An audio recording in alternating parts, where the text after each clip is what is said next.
పల్లవి బొమ్మ ఎవరు వేశారా అని చెప్పి అందరూ లైన్‌లో నించుంటారు కదా! ఇక పల్లవి ఒక్కొక్కరుగా చూస్తూ ఉంటుంది. ఫస్ట్ చరణ్‌ని కింద నుంచి పైదాకా చూస్తూ ఉంటే అప్పుడు చరణ్, "ఏ ఏంటి నన్నలా చూస్తున్నావు? నేనేమి వేయలేదమ్మా నీ బొమ్మ" అని చెప్పి అంటూ ఉంటాడు. ఆ తర్వాత ఇక అందరిని అలా అలా చూసుకుంటూ వెళ్తూ ఉంటే ఇక నెక్స్ట్ ఇటు భువన వస్తుందనమాట. భువనని చూసి భువనని కూడా పక్క నుంచి వెళ్ళిపోగానే హమ్మయ్య! అని చెప్పి భువన ఊపిరి పీల్చుకుంటుంది. ఆ తర్వాత అక్షితను కూడా చూసి వెళ్ళిపోతుంది. అక్షిత కూడా హమ్మయ్య! అని చెప్పి అనుకుంటుంది. మళ్ళీ వెనక్కొచ్చి భువనని కింద నుంచి పై దాకా చూసి, "ఈ భువననే నా బొమ్మ గీసింది" అని చెప్పి పల్లవి చెప్పేస్తుంది. "ఏంటి నేనెలా గీశాను? నాకేం సంబంధం లేదు. నేనేం గీయలేదు" అని చెప్పి అలా భువన అంటూ ఉంటే, "అసల ఇంతమందున్నారు భువన గీసిందని అలా ఎలా చెప్తున్నావు?" అని చెప్పి అంటూ ఉంటుంది సుమలత. ఇక చెప్తుంది కదా మేడం తనే అని అంటూ ఉంటుంది గుండమ్మ. "ఆ! ఈ హోల్ కాలేజ్‌లో ఈ పల్లవికి పడంది ఈ అక్షిత, భువన వీళ్ళిద్దరితోనే కదా! అందుకే వాళ్ళలో ఒక పేరు చెప్పింది అంతే. అంతకు మించి ఇంకేం లేదు ప్రూఫు" అని చెప్పి అంటూ ఉంటే సుమలత అప్పుడు పల్లవి అంటుంది, "లేదు మేడం. నేను ప్రూఫ్ చెప్తానన్నాను కదా! చూడండి. ఎవ్వరి చేతికి చాక్ పీస్ ఏమీ లేదు. కానీ ఈ భువన డ్రెస్‌కి ఇక్కడ చూసారా చేతి దగ్గర చాక్ పీస్, హ్యాండ్ దగ్గర ఇదంతా చాక్ పీస్ మరకలున్నాయి. సో, భువననే గీసింది. ఈ భువనకి ఫుల్ పనిష్మెంట్ ఇవ్వాల్సిందే మేడం. తన్ని కాలేజ్ నుంచి పంపించేసేయాలి మేడం" అని చెప్పి అలా పల్లవి కోపంగా చెప్తూ ఉంటే అప్పుడు గుండమ్మ, "అయ్యో పల్లవి! తన జీవితం నాశనం అయిపోతుంది. తన ఎడ్యుకేషన్ ఏమైపోతుంది అలా చేసేస్తే సడెన్‌గా. అది కరెక్ట్ కాదు. పనిష్మెంట్ ఇవ్వాలి. కానీ జీవితం నాశనం అయ్యే పనిష్మెంట్ ఇవ్వకూడదు కదా!" అని అంటుంది గుండమ్మ. ఇక ఇటు గుండమ్మ అంటుంది, "సుమలత గారు మీరన్నారు కదా! ప్రూవ్ చేస్తే వాళ్ళకి పనిష్మెంట్ ఇస్తానని. చూడండి పల్లవి ప్రూవ్ చేసింది. భువననే చేసిందని. అందరికీ ఇక్కడున్న వాళ్ళందరికి కూడా అర్థమైంది కదా! భువననే చేసింది, డ్రా చేసిందని. సో, మరి పల్లవి చెప్పు పనిష్మెంట్ ఏంటో" అని గుండమ్మ అనగానే ఇక అప్పుడు పల్లవి, తనే చేసింది కాబట్టి తను వెళ్ళి ఆ బొమ్మని తనే రబ్ చేసి నాకు వచ్చి క్షమాపణ చెప్పాలి.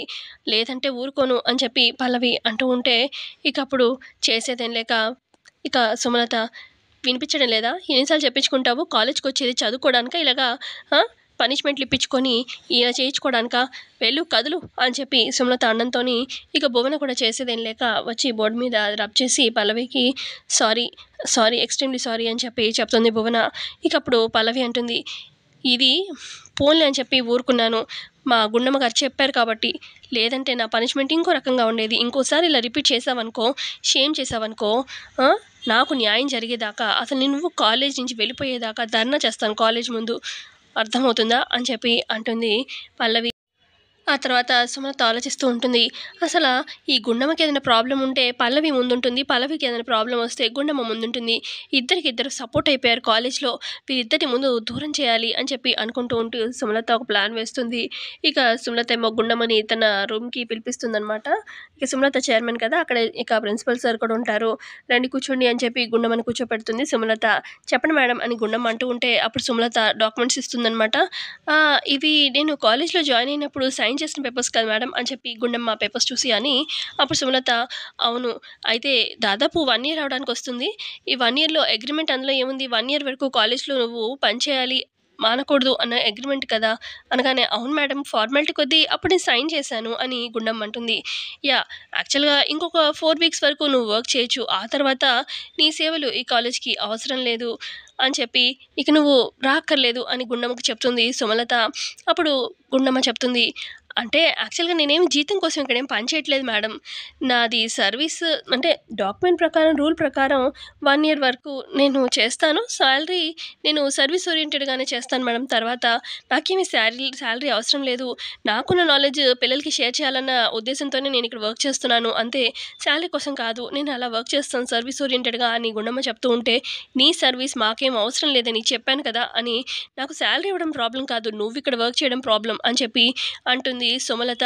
ఇక అప్పుడు గుండమ్మ, "సార్ నేను మేడంతో కొంచెం పర్సనల్‌గా మాట్లాడాలి. మీరు కొంచెం బయటికి వెళ్తారా?" అని చెప్పి అనగానే ఇక అతను సుమలతను చూసి బయటికి వెళ్ళిపోతాడు. అతను బయటికి వెళ్ళగానే ఇక గుండమ్మ డోరు దగ్గరికి వేసేస్తుంది తలుపేయంగానే. అప్పుడు సుమలత, "ఏయ్! ఏంటి తలుపెందుకేసావు?" అని అడుగుతుంది గుండమ్మని. "నేనిక్కడ వర్క్ చేయడము మీకు ఎందుకు ప్రాబ్లమో చెప్పనా నేను?" అని గుండమ్మ చెప్తూ ఉంటుంది రీజన్స్. "నేనిక్కడ వర్క్ చేస్తే పల్లవికి సపోర్ట్‌గా ఉంటున్నాను. పల్లవి మీకు నచ్చదు. ఫస్ట్ నుంచి నచ్చదు. ఇక మీకు కోడలు కావడం మీకు అస్సలు నచ్చదు. నేనిక్కడుంటే మీకు ప్రతిదానికి అడ్డొస్తున్నాను. సో, నేను మీకు నచ్చడం లేదు. పల్లవిని నన్ను దూరం చేయాలనుకుంటున్నారు. అంతే కదా!" కానీ నేను మాత్రం కాలేజ్ మానను అన్నట్టుగా గుండమ్మ చెప్తూ ఉంటే, అయినా నేను ఏదనుకుంటే అది సాధించగలుగుతాను అని చెప్పి అంటూ ఉంటుంది సుమలత. ఏంటి మీరు సాధించింది? మీరు సాధించింది ఏదో చెప్పండి ఫస్ట్ నుంచి. హ్మ్. ఏమీ లేదు. చాలా సిట్యుయేషన్స్ వచ్చాయి మన కాలేజ్‌లోనే. కానీ మీరు ఏమీ చేయలేకపోయారు. అసలు అంతెందుకు పల్లవి, చరణ్‌ల ఎంగేజ్‌మెంట్ అవ్వకూడదని అంటానే ఉన్నారు. అవ్వదు, అవ్వదు అంటానే ఉన్నారు ఇప్పటిలాగే. పెళ్లి జరిపించను అన్నట్టుగా. కానీ ఏమన్నా ఆపగలిగారా? లేదే. జరిగిపోయిందిగా. రేపు పెళ్లి కూడా అంతే. వాళ్ళ పెళ్లి అయ్యేదాకా నేను ఇక్కడ ఉంటుంది ఒక పర్పస్ ఉంది. చరణ్, పల్లవి ఇద్దరి పెళ్లి జరగాల్సిందే. వాళ్ళ పెళ్లి అయ్యేదాకా నా పని ఇంకా అవ్వనట్టే కదా! సో, నా పని ఇంకా అవ్వలేదు. అందుకే నేనిక్కడ ఇంకా వర్క్ చేస్తాను అంటున్నాను. సో, వాళ్ళ పెళ్లి అవ్వాల్సిందే. అవుతుంది. చూస్తూ ఉండండి అని చెప్పి అంటుంది గుండమ్మ. మీరు ఎన్ని కుట్రలు చేసి హ్మ్, పల్లవి, చరణ్‌ల పెళ్లి జరగకూడదు అని చెప్పి మీరు ఎన్ని ప్లాన్‌లు చేసినా వాటినన్నిటిని తిప్పి కొడతాను. నా పని జరిగేదాకా నా పనంటే ఏం లేదు. నా కూతురు పల్లవి, చరణ్ ఇద్దరి పెళ్లి జరిగేదాకా నేను ఒక ఉద్యమంలాగే తీసుకున్నాను. సో, ఖచ్చితంగా ఈ కాలేజ్‌కి వస్తాను. నా పనయ్యేదాకా చూస్తూ ఉండండి. అందులో ఆపేదే లేదు అని చెప్పి అంటూ ఉంటుంది గుండమ్మ. ఈ లోపల ప్యూనొచ్చి మేడం జ్యూస్ అని చెప్పి ఇవ్వగానే, రా రా రా మేడంకి ఇప్పుడు జ్యూస్ కావాలి అర్జెంట్. తీసుకోండి మేడం. కూల్‌గా తాగండి. వెళ్ళొస్తాను అని చెప్పి గుండమ్మ అక్కడి నుంచి వెళ్ళిపోతుంది.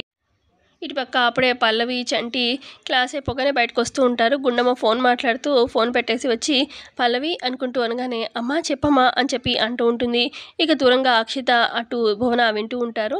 ఇక గుండమ్మ చెప్తూ ఉంటుంది, అది నాకు తెలిసిన ఒక అంటే మ్యూజిక్ కంపెనీ వాళ్ళు మ్యూజిక్ కాంపిటీషన్ పెట్టబోతున్నారు పల్లవి త్వరలో. అక్కడ దానికి పెద్ద పెద్ద డైరెక్టర్స్ అందరూ వస్తారు. నువ్వు పార్టిసిపేట్ చేయమ్మా. నువ్వు విన్ అవ్వాలి. నాకు సొంత కూతురు ఉండుంటే నేను తన్ని పెద్ద చేద్దామనుకున్నాను మ్యూజిక్ సింగర్‌లాగా. కానీ నాకు కూతురు లేదు. ఆ తర్వాత నేను అక్షితను కూడా ట్రై చేద్దామనుకున్నాను. కానీ అక్షిత నా మాట వినదు. అందుకేనమ్మా అని చెప్పి అలా గుండమ్మ అంటూ ఉంటే, ఏంటమ్మా నీ సొంత కూతుర్ని నువ్వు సింగర్‌గా చేయాలనుకున్నావా? అయితే ఈ కూతురు ఉంది కదా! ఈ కూతురు నీ ఆశని నెరవేరుస్తుందమ్మా అనంగానే, అయితే మాటివ్వు అని గుండమ్మ అంటుంది. ఇక గుండమ్మకి మాటిస్తుంది పల్లవి. అయితే నీ పేరు అక్కడ ఎన్రోల్ చేస్తాను. నువ్వు పార్టిసిపేట్ చేసి నువ్వు గెలవాలమ్మా అని చెప్పి గుండమ్మ అంటూ ఉంటుంది. ఇక సరే అమ్మా అని చెప్పి పల్లవి అనడంతోని అక్కడి నుంచి వెళ్ళిపోతుంది. ఈ లోపల అక్కడికి చరణ్ వస్తాడు. ఇక చరణ్ రావడంతోని దగ్గరికి వస్తారనమాట అక్షిత, భువన కూడా. ఏంటి మేడం ఫేస్ వెలిగిపోతుంది అనగానే, ఏదో కాంపిటీషన్ అంట. పల్లవి పార్టిసిపేట్ చేయాలంట సింగింగ్ కాంపిటీషన్‌కి అని చంటి చెప్తూ ఉంటే, ఇక చరణ్ గట్టిగా నవ్వుతూ ఉంటాడు. ఎందుకలా నవ్వుతున్నావు అనగానే, ఈమె సింగర్ ఏంటి అనగానే, అసలు నాకు నచ్చిన గొంతు అక్షితదే. అందుకే అక్షితని నా మ్యూజిక్ ఆల్బమ్‌లో పెట్టుకున్నాను అని చెప్పి చరణ్ అంటూ ఉంటే, ఒకసారి ఫ్రెండ్ గొంతు కూడా విను చాలా బావుంటుంది అని చంటి అనగానే, పాడి చూపించనా అని చెప్పి అంటూ ఉంటుంది. పల్లవి పాడబోతూ ఉంటే, ఏం అవసరం లేదు అని చెప్పి చరణ్ ఏం అవసరం లేదు అని చెప్పి అక్కడి నుంచి వెళ్ళిపోతాడు. ఆ తర్వాత ఇటు అక్షిత, భువన వెళ్తారనమాట సుమలత దగ్గరికి. ఆంటీ ఆ గుండమ్మ ఏదో సింగింగ్ కాంపిటీషన్ అని చెప్పింది. పల్లవి పార్టిసిపేట్ అవ్వాలి, విన్ అవ్వాలి అని కూడా చెప్తుంది ఆంటీ అనగానే, ఇక అప్పుడు చెప్తుందనమాట సుమలత, భువన నువ్వు కూడా బాగానే పాడతావు కదా! నువ్వు కూడా పార్టిసిపేట్ చెయ్యి. నువ్వు ఆ పల్లవి విన్ అవ్వకుండా చేయాలి. నువ్వు కూడా బాగా పాడతావు కాబట్టి, ఎటు మీ ఫాదర్ కూడా మ్యూజిక్ ఇండస్ట్రీలోనే ఉన్నారు కాబట్టి, కొంచెం ఆయన సపోర్ట్‌తోని, నీ టాలెంట్‌తోని నువ్వే విన్ అవ్వాలి. పల్లవి ఎట్టి పరిస్థితిలో విన్ అవ్వకూడదు. వాళ్ళు విన్ అవ్వకూడదు అని చెప్పి చెప్తూ ఉంటుంది సుమలత. అలాగే ఆంటీ అని చెప్పి భువన కూడా చెప్తూ ఉంటుంది. సో, ఇంతే అండి ఇవాల్టి ఎపిసోడ్ జరిగింది. ఎపిసోడ్ నచ్చితే ఖచ్చితంగా లైక్ చేయండి. Thanks for watching.